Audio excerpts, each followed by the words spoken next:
Hello, my dear students. My name is Shakti and I am an English lecturer since last 20 years. And today we will give a summary of the text Advanced Tries and O-Level.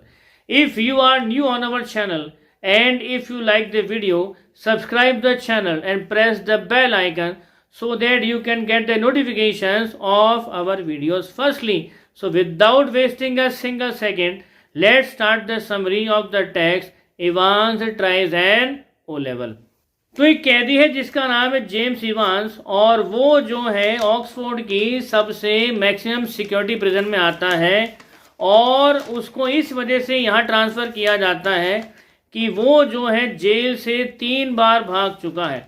तो उसका एक नाम James Evans the break भी है और जब वो jail के अंदर आता है सितंबर के मंथ से ही उसने जो है क्लासेस लेना स्टार्ट कर दी थी जर्मन भाषा में ओ लेवल की, क्योंकि उसने रिक्वेस्ट करी थी गवर्नर को कि उसको जो है एग्ज़ाम देना है इस चीज़ का। तो गवर्नर ने उसकी बात मान ली और सितंबर से ही उसकी क्लासेस स्टार्ट हो गई थी जर्मन भाषा में ओ लेवल की। तो जब मार्च का महीना आया तो मार्च के महीने के अर्ली टाइम में गवर्नर ने बात करी एजुकेशन डिपार्टमेंट के सेक्रेटरी से कि हमारी जेल में कैदी है जो है वो सितंबर से जर्मन भाषा में ओ लेवल की क्लासेस ले रहा है तो उसका एग्ज़ाम दिलवाना है। तो ये सुन करके सेक्रेटरी बोलता है ठीक है सर, हम सारी व्यवस्था कर देंगे, जब एग्ज़ाम हमको लेना होगा तो आपके जेल के अंदर ही किसी सेल को एग्ज़ाम सेंटर बना देंगे और आपके आसपास जेल के इतने सारे चर्चेज हैं तो किसी चर्च से किसी पार्सन को जो है इनविजिलेटर बना करके भेज देंगे। तो सीन ये है कि एग्ज़ाम का दिन था 7 जून और सुबह के 8:30 बजे हैं और इवांस के जर्मन टीचर ने उसको विश किया गुड लक कल के लिए। पेपर तो आज है लेकिन कल के लिए गुड लक किया। तो 8:30 बजे ही जैक्सन जो सीनियर प्रिजन ऑफिसर है वो आता है स्टीफन्स के साथ में, जो कि जूनियर प्रिजन ऑफिसर है। वो आता है इवांस को लिवाने के लिए। तो इवांस बोलता है कि सर मैंने शेव नहीं बनाई है, मुझे शेव बना लेने दीजिए। तो जैक्सन अलाउ कर देता है शेव बनाने के लिए, लेकिन साथ ही साथ इंस्ट्रक्शन देता है स्टीफन्स को कि जैसे ही दाढ़ी बना ले इससे इसका जो है रेजर है ले लेना। तो वो अपोज करता है इवांस कि पहले ही उसकी नेल सीजर ले ली, नेल फाइल ले ली, अब भला रेजर भी क्यों ले रहे हो। तो जवाब ये देता है कि बेटा तेरे पर यहाँ कोई भरोसा नहीं करता। तो 8:45 का समय है और मंडे का दिन है, 7 जून है। तो जैसा एजुकेशन डिपार्टमेंट के सेक्रेटरी ने कहा था वैसा हुआ भी। तो सेंट मैरी मैक्स चर्च से एक पार्सन स्टुअर्ट मैकलेरी को जो है इनविजिलेटर बना करके भेजा जा रहा है ऑक्सफोर्ड प्रिजन के अंदर। तो वो आज आ रहे हैं एग्ज़ाम लेने के लिए। उनका घर है ब्रॉड स्ट्रीट के अंदर और आज उन्होंने लॉन्ग ब्लैक ओवरकोट पहना है, एक रेनकोट उनके पास में है, एक स्पेक्टेकल लेंसेज है, स्मॉल ब्राउन सूटकेस है, उसके अंदर सील्ड क्वेश्चन पेपर है, इनविजिलेटर फॉर्म है येलो कलर का, आईडी कार्ड है, पेपर नाइफ है, बाइबल है और एक कॉपी है चर्च टाइम्स की। तो 2 घंटे का पेपर था और 9:15 बजे से स्टार्ट होना था। तो स्टीफन जो है फर्नीचर अरेंज कर रहा है उस सेल के अंदर जहां पर आज पेपर होने वाला था। तो उस सेल के अंदर एक बहुत ही हैवी मेटालिक डोर को जो है लगाया गया है। तो इवांस के सेल को और एग्ज़ाम सेंटर के उस सेल को जो है माइक्रोफोन से कवर किया गया था। तो मैकलेरी एंटर करता है जेल के अंदर और साइन करता है विजिटर्स की बुक में और सीधा जो है एस्कॉर्ट किया जाता है डी विंग के जैक्सन के पास में। तो स्टीफन जो है पहले ही वॉच रख रहा था इवांस के ऊपर। वो इवांस जो शेव बनाने के बाद में सेल के अंदर पहुंच चुका था। तो 9:10 पर गवर्नर ने अपना रिसीवर स्विच ऑन किया और माइक्रोफोन जो वहां पर लगे हुए थे उनसे ही वो सुनना शुरू करता है कि जेल में हो क्या रहा है।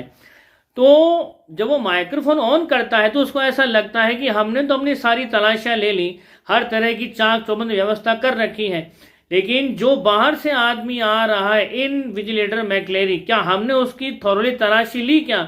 तो उसका थोड़ा सा परेशानी बढ़ जाता है और जैक्सन को अलाउ करता है कि जैक्सन मैकलेरी की थोड़ी तलाशी लो, कहीं कोई उसके पास में सामान तो नहीं है जिसको ऐसा वेपन इस्तेमाल कर सके ये इवांस।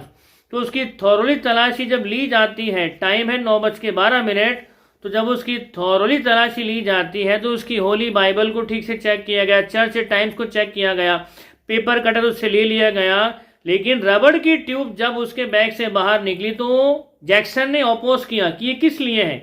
तो मैक्लेरी ने कहा कि उसे पाइल्स की प्रॉब्लम है और जेल का जो हार्ड फर्नीचर है उसमें बैठने में उसको दिक्कत है, तो इसीलिए रबड़ की ट्यूब वो लेकर के आया है। 9:18 पर मैक्लेरी कहता है कि जब मैं कहूं पेपर स्टार्ट हो जाएगा तो वो कुछ फॉर्मेलिटी पूरी करवा रहा है पेपर की, तो इंस्ट्रक्शन देता है कि पेपर में अपना नाम लिखो और 021-1 ये डालो, ये नेम ऑफ द पेपर था। और इसके अलावा राइट कॉर्नर में इंडेक्स नंबर डालो 313 और सेंटर नंबर है तुम्हारा 217A। तो 9:20 पर इवांस ऑब्जेक्ट करता है स्टीफन्स की उस प्रेजेंस को लेकर के, क्योंकि जब तक स्टीफन सेल के अंदर है वो फोकस नहीं कर पा रहा था अपने पेपर में। तो माइक्रोफोन लगे हुए थे सारे जेल के अंदर, सारी सेल के अंदर, तो माइक्रोफोन से ही सुना गवर्नर ने और उसने इंस्ट्रक्शन दी जैक्सन को कि स्टीफन को बाहर निकाल लो और बाहर से ही वॉच रखने को कहो, क्योंकि हम लोग शायद कुछ ज़्यादा ही ज़्यादती कर रहे हैं सुरक्षा के नाम पर। 9:25 पर पेपर स्टार्ट होता है और 9 सब कुछ ठीक चल ही रहा होता है कि तभी 9:40 पर एग्जामिनेशन बोर्ड के जो सेक्रेटरी थे उनके असिस्टेंट का फ़ोन आया और वो गवर्नर से बात करना चाह रहे थे। किस मसले में?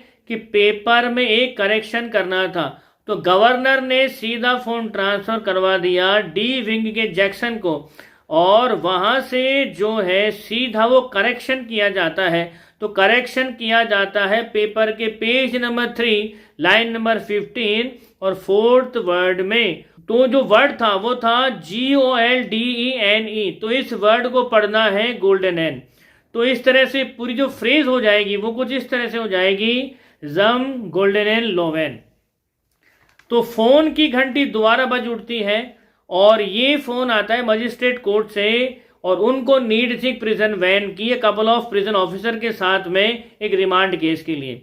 तो 10:50 पर इवांस रिक्वेस्ट करता है एक ब्लैंकेट की, क्योंकि जिस सेल में पेपर चल रहा था उस सेल में जो है सूरज की रोशनी आती ही नहीं थी।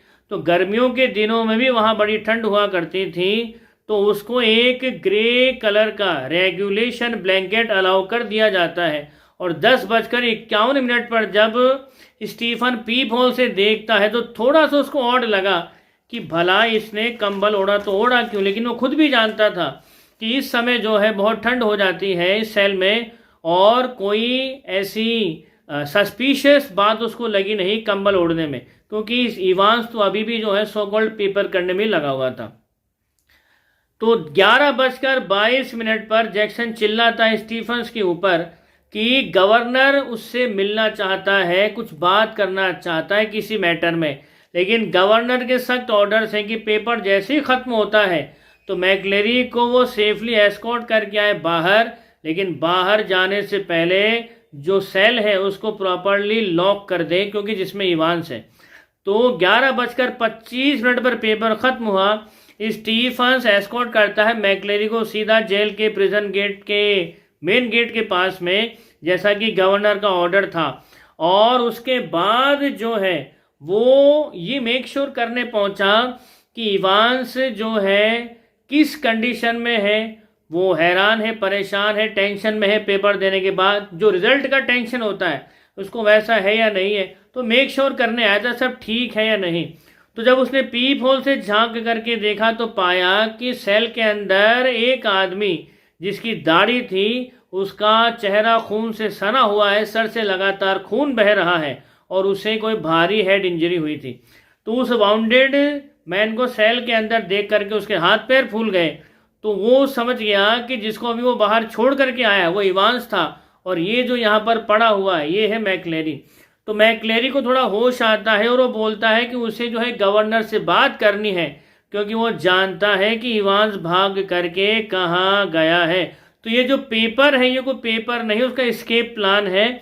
और मैक्लेरी रिसेंटली जो है मैक्लेरी ने क्या किया था रिसेंटली जो पेपर था उसके अंदर सीक्रेटली एक फोटोकॉपी शीट छिपा के रख दी थी, ताकि जो भी उसमें लिखा जा रहा था वो सीधा का सीधा छप भी रहा था उस सीक्रेट पेपर शीट के ऊपर। तो पुलिस पहुंचती है और सुपरिटेंडेंट कार्टर जो है मैक्लेरी की हालत को देख करके परेशान हो जाते हैं कि भला इस पार्सन को इतनी बुरी तरह किसने हिट किया है। तो मैक्लेरी बोलता है कि वो जानता है कि इवांस भाग करके कहाँ गया है, वो गया है एजफील्ड वे की तरफ। तो कार्टर उसे लेकर के अपने साथ रवाना हो जाता है गवर्नर के कहने से। तो गवर्नर जो है कन्फ्रंट करता है जैक्सन को और स्टीफन को कि वो गधे कब से अपने आप को बुद्धिमान कहने लगे हैं, क्योंकि उनकी इस गलती की वजह से ही जो है इवांस आज जेल से भाग गया है। तो ये सुन करके जैक्सन सबसे पहले बोलता है कि सर आप ही ने तो हमें फ़ोन किया था कि आप मुझसे कुछ बात करना चाहते हैं, और आप ही ने तो कहा था कि स्टीफन एस्कॉर्ट करेगा मैक्लेरी को।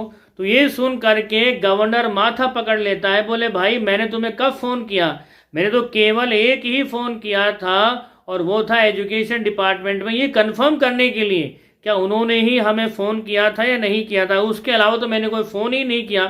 लेकिन पेपर में जो भी कुछ लिखा हुआ था उससे गवर्नर समझ जाता है कि इवांस एल्सफील्ड वे से Herrington round about go straight and go to Newbury. तो उस पेपर के अंदर इंस्ट्रक्शन थी उससे गवर्नर ये समझ गया कि इवांस इस समय न्यू ब्यूरी के अंदर ही है। तो पूरे दोपहर सर्च चलती रही न्यू ब्यूरी के अंदर, लेकिन वहां से कोई भी सुराग मिला नहीं इवांस का।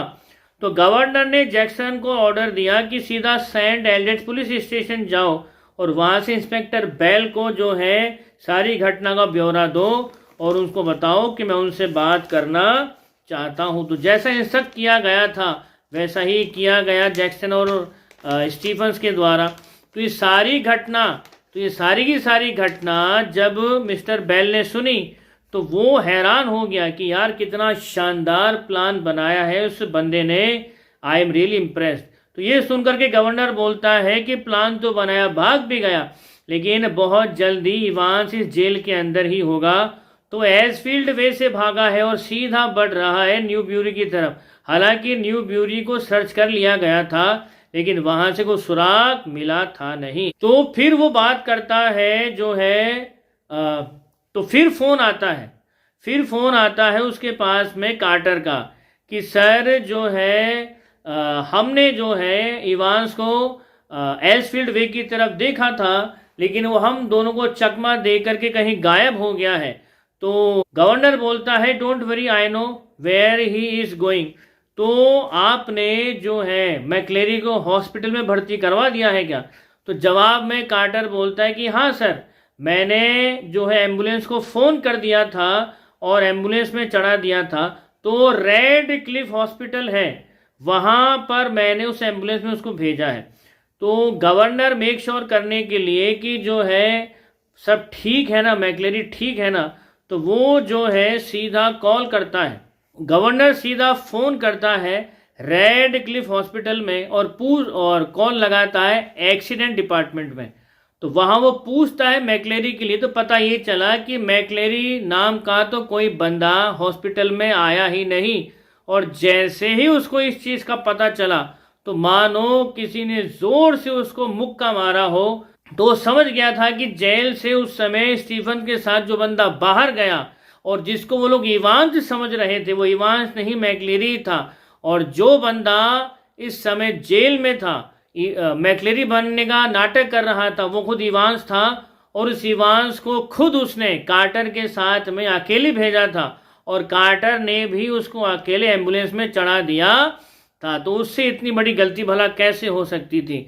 लेकिन वो जानता था कि इस समय वो कहाँ हो सकता। तो उसने उस पेपर को देखा, गवर्नर ने पूरे पेपर को डिटेल में देखा। तो जो उसके हाथ में सूचना लगी वो ये थी कि इवांस सीधा गोल्डन लोन होटल की तरफ बढ़ रहा था और गोल्डन लोन होटल के अंदर ही इवांस था। तो जैसे ही इवांस ने गोल्डन लोन होटल का उस रूम का दरवाज़ा खोला वैसे ही जो है उसने सामने अपने गवर्नर को पाया और गवर्नर को सामने देख करके उसके हाथ पैर फूल गए। तो गवर्नर के इशारे पर गार्ड्स ने जो है बहुत बुरी तरह से मारा इवांस को, और इवांस जानता था कि ऐसा होगा। तो आगे अपनी बात को कंटिन्यू करते हुए गवर्नर बोलता है, तेरे को क्या लगा हम तेरे तक कभी पहुंच ही नहीं पाएंगे? तो जो ऑर्डिनेंस सर्वे था उससे हम तेरी लोकेशन का पता लगा पाए। तो तेरे को क्या लिखवाया था तेरे उस आदमी ने जो मैक्लेरी बन के आया था? क्या थे वो ऑर्डिनेंस सर्वे? 313 और 271।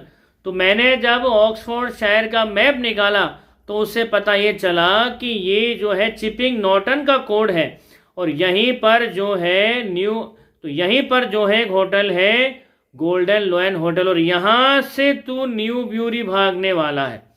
तो हमें पता चल गया और हम तेरे से पहले यहाँ पर पहुँच गए। तो बहुत ज़्यादा बाहर की हवा खाली बेटे, अब पूरी ज़िंदगी जेल की चक्की पीसना। तो इवांस से आगे पूछता है, एक बात बोलूँ तेरे को, तुझे जर्मन बिल्कुल भी नहीं आती ना? तो इवांस बोलता है, हाँ सर मुझे जर्मन बिल्कुल भी नहीं आती, लेकिन साहब आपकी कृपा रही सर, आपकी कृपा है तभी तो मैं जेल से भाग सका, वरना मेरी तो क्या औकात थी भाग जाने की। तो ये सुनकर के गवर्नर चिढ़ गया। तो बोलता है, एक बात बता यार, तेरे सर से खून निकल रहा था, असली खून। तो खून का तो थक्का जमना चाहिए था ना, पर थक्का जमा क्यों नहीं? और ये खून आया कहाँ से? थोड़ा सर्च किया गया था तेरे को, तो ये खून आया तो आया कहाँ से? इतना सुनते ही इवांस बोलता है, साहब आप ही की दया और कृपा है सर, हमने तो खाली प्लान बनाया था, एग्जीक्यूट तो आपने करवाया है। बोले कैसे? तो बोले जो मेरा आदमी था मैक्लेरी बन के आया था, वो रबर ट्यूब लेकर के आया था और ये कहा था कि उसे पाइल्स की प्रॉब्लम है। तो क्या कभी जैक्सन ने चेक किया कि सच में पाइल्स ही है उसको, या रबर ट्यूब की तलाशी ली गई कि इसके अंदर क्या हो सकता है? तो ये तो आप ही की कृपा रही ना। तो ये सुनकर के गवर्नर बहुत ज़्यादा चिढ़ जाता है। वो बोलता है, ठीक है ठीक है ठीक है, लेकिन ये बता खून का थक्का क्यों नहीं जमा? तो बोलता है कि सबसे पहले तो मैं आपको ये बता दूं, उसके अंदर सुअर का खून था, और ये खून लाया गया था किडलिंगटन स्लॉटर हाउस से, सुअर का खून था, और जितना टोटल वॉल्यूम था उस खून का, उस वॉल्यूम का 3.8% हमने इसमें मिलाया था ट्राई सोडियम साइट्रेट, जिसकी वजह से खून का थक्का नहीं जमा। तो इवांस ने रिवील किया कि सर मैं आज जेल से भाग पाया तो उसमें आपका बहुत बड़ा हाथ है, क्योंकि जिस सितंबर से मैंने जर्मन क्लासेस स्टार्ट करी थी, तो आपने कभी ये कोशिश करी जानने की कि सच में जो मुझे पढ़ाने आ रहा है वो जर्मन टीचर ही है क्या? जर्मन टीचर तो छोड़ो, क्या आपने कभी ये जानने की कोशिश करी क्या मुझे जर्मन आती भी है या नहीं आती?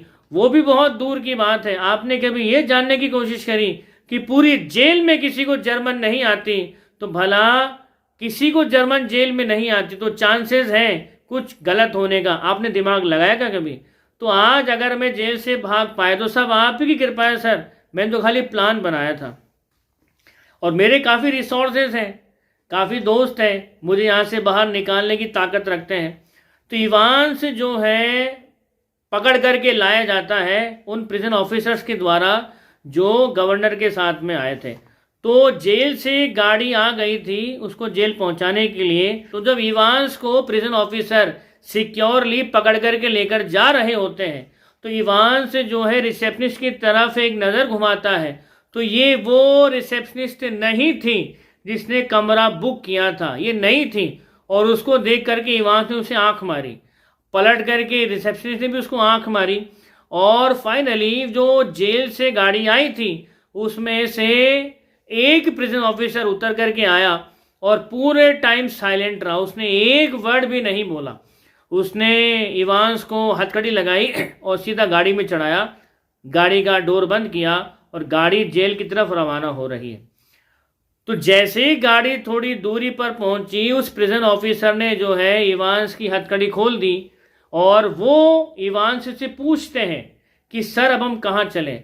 तो इवांस बोलता है, कहाँ चलें? अब हम चलेंगे न्यू ब्यूरी, जैसा हमने डिसाइड किया था। न्यू ब्यूरी को ये कभी भी अब सर्च नहीं करेंगे, क्योंकि ये अब अपने आप को इतना बड़ा गधा साबित नहीं करवाएंगे कि जो मेरे प्लान के अकॉर्डिंग चले। अब तक तो इनको समझ में आ चुका होगा कि जो भी कुछ हो रहा था वो सब मेरे ही इशारे या मेरे ही बनाए प्लान के एक एक डिटेल्ड पार्ट के रूप में ही हो रहा था। तो गवर्नर अब या पुलिस कभी भी हमको न्यू ब्यूरी में नहीं ढूंढेंगी, लेकिन हम चलेंगे न्यू ब्यूरी ही। और फाइनली वो न्यू ब्यूरी की तरफ रवाना हो जाते हैं और उसके बाद वो किसी के हाथ नहीं लगते हैं। एक सीधा सादा सा दिखने वाला कैदी सबसे मैक्सिमम सिक्योरिटी प्रिजन वाली जेल के गवर्नर और सीनियर प्रिजन ऑफिसर और असिस्टेंट के मुंह पर एक कालिक पोत करके चला जाता है और उसके बाद किसी के हाथ लगता नहीं है। तो ये थी हमारी इवांस ट्राइजेन ओ लेवल। लेकिन एक सवाल यहाँ पर यही है, क्या इवांस की विट सच में उसको वहाँ से भगा करके लेके गई, या इवांस की विट के साथ साथ उस गवर्नर की, जैक्सन की और स्टीफन्स की कहीं ना कहीं ना समझी उसके इस एस्केप प्लान में 100% मददगार रही? जवाब मैं आप पर छोड़ता हूँ, आप डिसाइड करिए। क्या अकेले इवांस ने वो प्रिजन को ब्रेक किया था, या गवर्नर, जैक्सन और स्टीफन अनजाने में ही बराबर के उसके भागीदार थे? तो आज इतना ही। हम फिर मिलेंगे किसी टॉपिक के एनालिसिस के साथ में। तब तक आप खुश रहिए, मुस्कुराते रहिए। जय हिंद, जय भारत, वंदे मातरम।